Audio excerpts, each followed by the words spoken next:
Oso interesgarria iruditu zait, lehenengo eta behin nik kooperatibetatik kanpo natorrelako, ez? Orduan, kanpotik ikustea horrelako montaje bat gizarte babesera bideratuta, oso interesgarria da, ez daukagulako gure inguruan antzeko esperientziarik, ezagupena ere mugatua daukagulako, barruko funtzionamentuaz, eta gero ez delako bat ere ohikoa horrelako erakunde handi batean eta publikoa izan gabe, kanpoko begirada batzuk, kanpoko begibelarri batzuk bertara sartzea, ez? Eta bazkide mutualista bat balitz bezala norbaiti berdin azalpenak ematea eta eskaintzea niri eta bertsolariei egin zaien bezala. Alde hortatik niretzako oso interesgarria izan da. Emandako informazioa iruditzi zait egokia eta aztertu nahi izan ezkero desenteko xehetasunez ikuslitekena txostenetan eta barrez.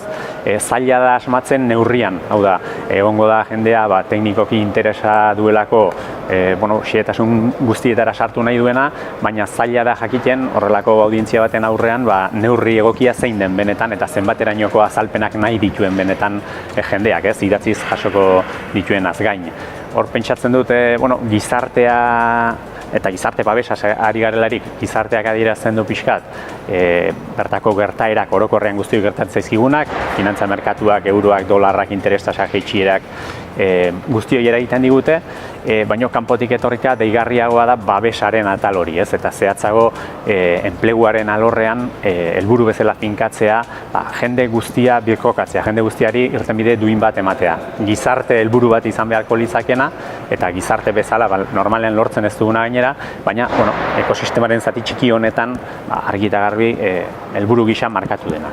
Neurriak asmo bezala, zalantzari gabe oso onak dira, ez? Seguridade sozial batek edo lanbide batek izan ditzakenak, baina asko hobeak.